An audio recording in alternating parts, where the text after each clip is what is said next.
के शानदार स्टूडियो में। नमस्कार, सीएनबीसी आवाज और इविक्स कैश के स्टूडियो में आपका स्वागत है। मैं हूं मनोज श्रीवास्तव और आप देख रहे हैं कंज्यूमर अड्डा, जहां हम बात करेंगे आज साल 2022 की। कहा जा रहा है कि ये टेक्नोलॉजी का साल होगा। टेक्नोलॉजी ऐसी चीज है जो पहले तैयार तो होती है लैब्स में, फिर वो आती है बिजनेसेस के पास, जो कि उस टेक्नोलॉजी को का इस्तेमाल करके ऐसी चीजें कन्वर्ट करते हैं जो हमारे आपके इस्तेमाल की होती है। तो इस नए साल में कुछ नई टेक्नोलॉजीज तो आने वाली है ही, इसके साथ ही कुछ जो हमारे एपरेटस है टेक्नोलॉजी के हवाले से, उनका इस्तेमाल इस कदर बढ़ने वाला है कि वो अब हमारे आपके घर में आने वाला है, हमारे आपके हाथ में आने वाला है। तो वो क्या चीज़ें हैं और किस तरीके से हम ये महसूस कर पाएंगे कि पिछले 2 साल में 2020 या 2021 में जिस तरीके से पूरी दुनिया बढ़ी है डिजिटाइजेशन की तरफ और टेक्नोलॉजी की तरफ, और जो हमारे जो डायरेक्ट संपर्क है उनको रिप्लेस करते हुए जैसे हम अपना सब कुछ कामकाज से लेकर और आम जीवन तक बदल रहे हैं, तो उसमें बड़े परिवर्तन क्या होने वाला है 2022 में, इस पर हम एक चर्चा करेंगे और आम दर्शकों के समझने के लायक चर्चा करेंगे, इसी हिसाब से चर्चा करेंगे। हमारे साथ एक्सपर्ट्स का एक पैनल है, आपको पहले उनसे मिलवा दें। द मोबाइल इंडियन के एडिटर संदीप बुद्की हमारे साथ होंगे, एआई एक्सपर्ट और कोरवर के को फाउंडर और सीईओ अंकुश सभरवाल, और डिजिटल ट्रांसफॉर्मेशन एक्सपर्ट और ऑरेंज मंत्रा के फाउंडर विनीत चौधरी। आप तीनों का बहुत बहुत स्वागत है। संदीप जी, पहला सवाल आपसे होगा, जिसका सबसे ज़्यादा इंतजार है और ऐसा लग रहा है कि बिल्कुल करीब वो सामने खड़ा है, वो है 5G टेक्नोलॉजी। तो 5G टेक्नोलॉजी में बात होती है कि स्पीड बढ़िया होगा, क्वालिटी बढ़िया होगी, परफॉर्मेंस अच्छी होगी, लेकिन हमारे आपके जैसे लोग यानी आम लोगों के लिए इसका क्या मतलब है और 2022 में इसकी क्या तस्वीर आप देख रहे हैं?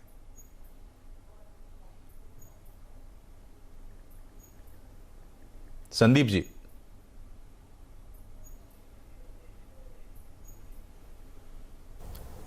संदीप बुद्की तक लगता है हमारा सवाल नहीं पहुंच पाया, कुछ दिक्कत है, हम उनसे फिर से कनेक्ट करने की कोशिश करेंगे। विनीत चौधरी के पास चलते हैं। आप तो ट्रांसफॉर्मेशन के एक्सपर्ट हैं। विनीत साहब, आप ये बताइए कि 2022 में कई टेक्नोलॉजीज के हवाले से, एआई है, मशीन लर्निंग है, वीआर है, एआर है, ये तमाम चीज़ों को लेके कन्वर्जन की बहुत बात है, ट्रांसफॉर्मेशन की बड़ी बात उम्मीद की जा रही है। क्या सिनारियो आपको दिख रहा है? देखिए, बहुत सारी चीज़ें आ रही हैं इस नए साल में। कुछ चीज़ें तो हमारे पास पुरानी हैं। अब ये जो पुरानी चीज़ें हैं, जैसे मोबाइल ऐप में काफ़ी ज़्यादा ट्रांसफॉर्मेशन आएगा, but 5G is going to be the game changer, right. जैसे हम बोलते हैं कि स्पीड, उसके इतने सारे यूज केसेस आएंगे जैसे ही 5G आएगा मार्केट में। ब्लॉकचेन, ऑलरेडी कुछ लोग सुन रहे हैं कि ब्लॉकचेन में काफ़ी काम हो रहा है, बट उसके जो यूज केसेस निकल कर आएंगे डिफरेंट इंडस्ट्रीज में, वो चेंज कर देंगे जैसे हम काम करते हैं या जैसे हम रोज़मर्रा की ज़िंदगी जीते हैं।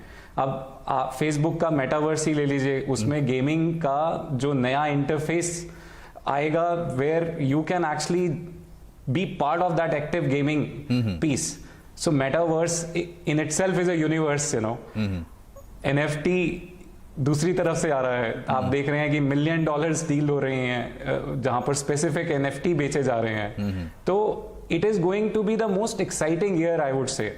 जी, तो आपसे ये भी समझना चाहेंगे विनीत जी कि आपने भी चूंकि बात 5G की, क्या हमें ये मानना चाहिए 5G वो एक पाइपलाइन होगा जो हमें इन तमाम चीजों से जोड़ेगा?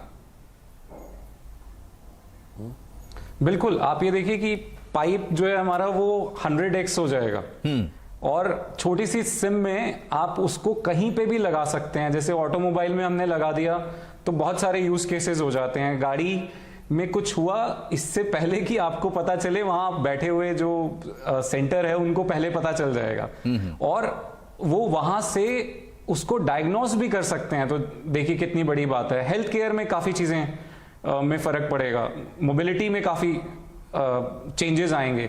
तो जिस हिसाब से हम अभी सोच रहे हैं और जिस हिसाब से हम कर रहे हैं, तो दोनों चीज़ें जो हैं हमारी कोरिलेटेड हो रही हैं। तो जो जितना जल्दी इससे अडेप्ट करेगा उतने ही ज्यादा यूज केसेस आएंगे। ये हर डिकेड में एक नई जनरेशन चेंज होती है, तो ये बिल्कुल ही जनरेशन चेंज है इस बारी। जी, और हमारे साथ अंकुश सभरवाल साहब भी जुड़ गए हैं। अंकुश जी, आपसे इसी बात को थोड़ा आगे बढ़ाते हैं हम। देखिए 5G को हम ये मान के चल रहे हैं कि एक माध्यम होगा हमारा जुड़ने का उस संसार से जिसकी हम बात कर रहे हैं, या जिसकी बात मार्क जुकरबर्ग कर रहे हैं, मेटावर्स की भी बात हो रही है। तो हमारा सवाल ये है कि यूज केसेस कैसे बनते हुए आपको दिखाई दे रहे हैं 2022 में, यूजर का एक्सपीरियंस कैसे चेंज होता जा रहा है, होने वाला है, और थोड़ा एग्जांपल से समझाएंगे तो बेहतर होगा। Definitely, no thanks again for inviting me. जैसे आपने बोला 5G डेफिनेटली काफ़ी चेंज होगा। स्पीड बढ़ रही है, 100x हो जाएगी जो अभी हमें 4G से मिलती है। फिर उसके बाद लेटेंसी कम हो जाएगी, कैपेसिटी बढ़ेगी और बैंडविड्थ भी बढ़ेगी। उससे क्या होगा कि जैसे AI, हमें पता है कि AI में डेटा की ज़्यादा ज़रूरत होती है। डेटा मोस्ट इम्पॉर्टेंट, बैंडविड्थ और एल्गोरिथम्स, मेन है डेटा। डेटा हमारे पास आ रहा है और जैसे 5G आएगा और स्पीड बढ़ेगी, यूज़र्स बढ़ेंगे, यूज़ केसेस बढ़ेंगे, तो काफ़ी यूज़ केसेस बढ़ेंगे। और AI एक टेक्नोलॉजी और एक सेक्टर की तरह नहीं मैं देखूंगा उसको, मैं एक ऐसे टेक्नोलॉजी और ऐसे इनेबलर की तरह देखूंगा जो हर इंडस्ट्री में उसका योगदान होगा। और ऑब्वियसली जैसे आपने बोला काफ़ी यूज़ केसेस होंगे। हेल्थ केयर ले लो, हेल्थ केयर में अभी भी डायग्नोसिस हो रही है, मतलब कि प्रेडिक्टिव एनालिसिस से डिजीज़ को हम पहले ही डिटेक्ट कर सकते हैं, स्कोरिंग दे रहे हैं एंड प्रिवेंट करने की कोशिश कर सकते हैं। सेंटिमेंट एनालिसिस ऑलमोस्ट हर सेक्टर में, ऑटोमोटिव, BFSI, बैंकिंग, फिनेंस में ऑलरेडी यूज़ हो रहा है। और हर सेक्टर, कोई भी आप सेक्टर ले लो, retail, agriculture, lot of weather predictions and कौन सी फर्टिलाइजर्स, कौन सी यूटिलिटीज़ को अडॉप्ट करना है कि ताकि हमारा ऑपरेटिंग कॉस्ट कम हो पाए, अक्रॉस सेक्टर्स रेवेन्यू बढ़ पाए, और जहाँ पे भी एक्सपीरियंस है उसको इम्प्रूव किया जाए। तो I can go kind of on and on. तो काफ़ी इसका यूज केस हमें दिखेगा, ना कि थ्योरी में, हम इसको देखेंगे प्रैक्टिकली तो अपनी रोजमर्रा की जिंदगी में। जी, तो 2022 का जो साल होगा उसमें हम यूज केसेस में इन तमाम चीज़ों को देखेंगे, मतलब इस्तेमाल करते हुए देखेंगे। अभी हम पढ़ रहे हैं, जान रहे हैं, समझ रहे हैं, कुछ लोग समझ रहे हैं, बाकी लोग नहीं समझ रहे हैं, और सबको समझने की शायद ज़रूरत भी नहीं है, हमें तो इस्तेमाल की ज़रूरत है अगर आप कोई चीज़ ले आ रहे हैं तो। संदीप जी, आपसे यूज़र के एंड से मेरा सवाल है। सवाल ये है कि अभी हम ये कह रहे हैं कि जनवरी में 13 जो बिग सिटीज़ है उसमें हम ट्रायल शुरू कर देंगे 5G का, और इसके बाद स्पेक्ट्रम नीलामी और फिर पूरा रोल आउट का पूरा प्रोसेस है, वो उनके एंड से है जो इसको प्रोवाइड करने वाले हैं, लेकिन हम रिसीविंग एंड पे हैं, हम रिसीवर्स हैं उसके। अब सवाल ये है कि 5G हैंडसेट्स हमारे पास नहीं है, तो क्या हमारे जो फ़ोन है इसको हम अपग्रेड कर पाएंगे, या हमें नया फ़ोन लेना पड़ेगा? पूरा जो यूज़र के एंड से आप क्या तस्वीर देख रहे हैं आगे 2022 में?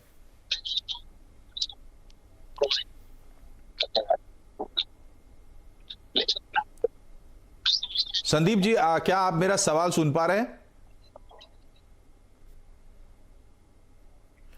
थोड़ी सी दिक्कत है उनसे, एक बार फिर से विनीत जी के पास चलते हैं। विनीत जी, ये बताइए, चूंकि ट्रांसफॉर्मेशन आप होता हुआ देख रहे हैं, तो यूजर के एंड से मेरा जो सवाल है उस पर आपका क्या जवाब होगा? देखिए, जो स्पेसिफिक यूज केसेस हैं आपके, हम अगर 5G की बात करें, जब AI और 5G मिक्स हो जाएगा, आप ये देखिए कि जो आर्टिफिशियल इंटेलिजेंस है वो कल को जब डिसीजन लेने लग जाएंगी और उसको एक अच्छा सा पाइप मिलेगा, उसको कांस्टेंट डेटा सप्लाई मिलेगी, तो उससे बहुत सारे यूज केसेस निकल कर आएंगे। अब उसमें हम डीप डाइव ले सकते हैं, जैसे ऑटोनोमस व्हीकल हैं, हमने बात की, जैसे हमने हेल्थ केयर की बात की। हेल्थ केयर में सबसे ज़्यादा, अगर हम इंडिया स्पेसिफिक बात करें, तो हेल्थ केयर का हम सबसे ज़्यादा अच्छे से इस्तेमाल कर सकते हैं 5G को यूज़ करते हुए। रिमोट एरियाज में देखिए, हैंडसेट की प्रॉब्लम इतनी बड़ी नहीं है, हैंडसेट अवेलेबल हैं भी मार्केट में और फटाफट हो भी जाएंगे, and this will be a great Avenue also for handset makers. जो पाइप है जब वो हमें रिमोट एरिया से मिलेगा, अभी जब जियो ने हमें गांव-गांव से कनेक्ट कर दिया, आप ये देखिए जब पाइप जैसे ही बड़ा होगा, एजुकेशन में कितना एवोल्यूशन आएगा। आपको पेशेंट को वहां रिमोट एरिया से निकालने की जरूरत ही नहीं है, हो सकता है with autonomous robotics, with AI mix and 5G mix, doctor यहीं दिल्ली से बैठे बैठे भी इलाज कर सकते हैं, कहीं से बैठे बैठे भी इलाज कर सकते हैं। एजुकेशन में आप अभी सिर्फ बच्चे जो हैं अभी 2G 3G के 2G लार्जली आई वुड से फोन लेकर पढ़ाई कर रहे हैं। जैसे ही 5G अगर आया तो उसमें आप देखिए कि इतना इमर्सिव टेक्नोलॉजी हो जाएगी कि वीडियो यूज होंगे जी, आपकी मेटावर्स भी के यूज केसेस निकल कर आएंगे, तो वहां पर बहुत ही एंगेजिंग एजुकेशन हो जाएगी जी। So it is going to be immersive technology using 5G जी। इमर्सिव टेक्नोलॉजी का मतलब ये है कि हम उसमें शामिल हो गए, जिस चीज की हम बात कर रहे हैं आज हम कम्युनिकेट कर रहे हैं, अगर टेक्स्ट के थ्रू डूब जाएंगे तो हम कम्युनिकेट कर पाएंगे बिल्कुल अपने हाव भाव के साथ। हमारा एक अवतार जाएगा और हमारे दोस्त से मिलेगा और हम उसके जरिए दोनों दोस्त बात करेंगे। इस तरह की कुछ चीजें हैं जो समझाने की कोशिश की जा रही हैं। संदीप बुद्धकी हमारे साथ जुड़ गए हैं। संदीप जी, आपसे हम ये समझना चाहेंगे कि एज अ यूजर हम क्या तैयारी करें 5G की। हमारे पास तो 5G का हैंडसेट भी नहीं है इस वक्त, तो आगे कैसे चलेगा हमारा काम? राइट मनोज, सबसे पहले तो मैं बताना चाहूंगा कि हम इस टाइम पे जब से मैंने ब्रॉडकास्ट ज्वाइन किया है, 2 बार आपने देखा होगा मैं नेट आपके स्क्रीन से ओझल हो चुका था क्योंकि नेटवर्क का इशू आ गया। हमारे पास 4G नेटवर्क है जो काफी कुछ कर सकता है, जो आजकल की हमारी नीड्स है। आप पढ़ाई लिखाई की स्टूडेंट्स की कर लीजिए या फिर इवन नॉर्मल काम जो आप मूवीज देखनी है, एंटरटेनमेंट देखनी है, 4G कर सकता है। लेकिन क्वालिटी ऑफ सर्विस अभी काफी डाउन होते जा रही है और अगर ये चीज जब तक ना सुधरे, चाहे हम 5G की तरफ रुख कर लें या 6G की तरफ रुख कर लें, कोई ज्यादा फर्क नहीं पड़ेगा। लेकिन 2022 में 5G का बोलबाला होने वाला है, ये सब मान रहे हैं। लेकिन इसमें जो एंड कंज्यूमर्स है, मेरे ख्याल से उनको अभी ज्यादा खुश होने की जरूरत नहीं है। इसके पीछे के 3-4 कारण हैं। नंबर 1, स्पेक्ट्रम का ऑप्शन नहीं हुआ है। जो गवर्नमेंट ने अनाउंसमेंट एक खाली जगह के नाम बोले हैं कि कहां पर 5G सर्विसेज आएंगी, और उनमें देखने वाली बात है वो टॉप के 12 या 13 मेट्रो जगहें हैं जहां पर ये नेटवर्क दिया जाएगा, यानी कि ये पैन इंडिया सीमलेस कनेक्टिविटी हर जगह पे आपको नहीं मिलने वाली है। नंबर 2, जो अभी 5G की बात हो रही है या जो भी ट्रायल्स कर रही है, चाहे ऑपरेटर्स कर रहे हैं चाहे फिर बाकी कंपनीज भी कर रही हैं, मेजरली वो एंटरप्राइज लेवल पे हो रहा है। अब एंटरप्राइज लेवल से एक आम व्यूअर क्या समझ सकता है, वो ये समझिए कि जैसे एंटरप्राइज होता है कि जैसे फार्मा इंडस्ट्री वाले हैं, एजुकेशन इंडस्ट्री वाले हैं, या फिर सिक्योरिटी सर्विलेंस इंडस्ट्री में है, या फिर मैन्युफैक्चरिंग इंडस्ट्री में। वो लोग बहुत सारा डेटा प्रोसेस करते हैं अपना काम कराने के लिए, अपना कारखाने चलाने के लिए, अपनी मशीन चलाने के लिए, अपनी दवाइयों में जो एनालिसिस होता है उसको शेयर करने के लिए वहां पर अभी यूज हो रहा है। एंड केस जो हम एंड कंज्यूमर्स बनते हैं, जैसे आप और मैं, हम लोग के पास 5G अगर आ भी जाए और राइट दाम पे ना आए, क्योंकि अब सब कुछ डिपेंड करता है कि ऑपरेटर्स कितना पैसा देते हैं और उसके बाद टैरिफ क्या बनता है। अगर वो टैरिफ बहुत ज्यादा हाई है 4G से, तो उसका अपटेक अभी नहीं होगा और कंज्यूमर्स के लिए खाली एंटरटेनमेंट एक फोकस उनको लगता है कि मूवीज की स्पीड अच्छी हो जाएगी, हम जल्दी से डाउनलोड करके देख लेंगे, वो उसकी स्नैप है। लेकिन वो 4G भी पूरा कर सकता है अगर उसकी कनेक्टिविटी थोड़ी बेटर हो जाए। तो इन शॉर्ट 5G आएगा, लेकिन कंज्यूमर्स के लिए ज्यादा अट्रैक्टिव तभी बन पाएगा जब उसका प्राइसिंग अच्छी हो। क्योंकि अगर आप देखेंगे 3G से 4G में हम लोग रातों रात में मूव कर रहे थे हिंदुस्तान में ऑलमोस्ट 2 महीने में। उसके पीछे के 2 कारण थे। एक था चीपर डिवाइसेस मार्केट में अवेलेबल कर दी गई थी, और दूसरा था ऑपरेटर्स ने टैरिफ्स इतने कॉम्पिटिटिव कर दिए थे कि ऑलमोस्ट 3G के बराबर थे, तो लोगों की जेब पे भारी नहीं पड़ रहा था। लेकिन 5G में ऐसा कोई कंपल्शन नहीं रहेगा ऑपरेटर्स के पास कि हमें एंड कंज्यूमर्स के लिए टैरिफ कम करना है, क्योंकि जो वो करना चाहते हैं 4G में भी हो जाएगा, लेकिन एंटरप्राइज पे उनका फोकस रहेगा। जी, तो ये तस्वीर जो है ये 2022 की आपको हमने मुकम्मल दिखाने की कोशिश की। प्रॉमिसेस हैं बहुत बड़े बड़े, यूज़र के एंड पे आपको आपका असाइनमेंट बनना तो चाहिए ज़रूर, लेकिन सब कुछ आपको जनवरी 2022 में हाथ में नहीं आने वाला। 5G जब शुरू होगा तो आपके पास आते आते वक्त लगेगा और कई चीज़ें हैं जिनको एड्रेस करने की ज़रूरत है। यहाँ हम रुक रहे हैं एक छोटे से ब्रेक के लिए। ब्रेक के बाद लौटेंगे तो संदीप ने जिस चीज़ पे ध्यान दिलाया उस पर भी थोड़ी बात करेंगे, कॉस्ट इफेक्टिवनेस कैसे आएगा, और 2022 में कुछ हमारे आपके काम की क्या चीज़ें आने वाली हैं, कुछ गैजेट्स, मोबाइल फोन्स, उसकी भी बात करेंगे छोटे से ब्रेक के बाद।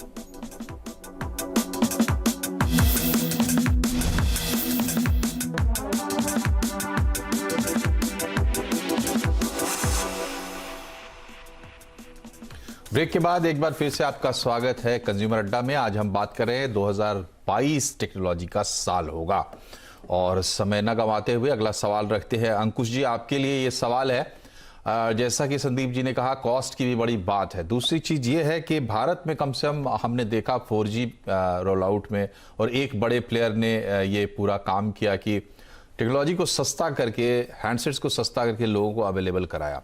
बाकी हमारा एक्सपीरियंस ये कहता है कि जो नई टेक्नोलॉजी होती है वो प्रीमियम होती है, और जो थोड़ी पुरानी टेक्नोलॉजी होती है वो सस्ती, जितने दिन तक चल पाती है वो चलती है।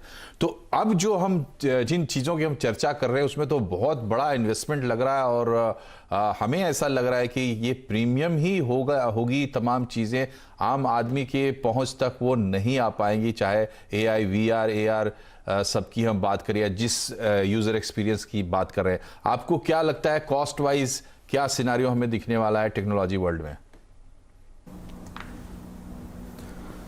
मेरे पर्सपेक्टिव से इतना कॉस्टली नहीं होगा। मैं मोनेटाइजेशन में आऊँगा, क्योंकि 5G जो है वो मोनेटाइजेशन के नई अपॉर्चुनिटीज़ लेके आएगा सर्विस प्रोवाइडर्स के लिए। लेकिन उससे पहले कि 5G कब आएगा, अगर Ashwini Vaishnav, honourable IT minister, union minister की अगर हम माने तो 75% वर्क जो हार्डवेयर और सॉफ्टवेयर स्टैक 5G के लिए चाहिए वो हो गया है।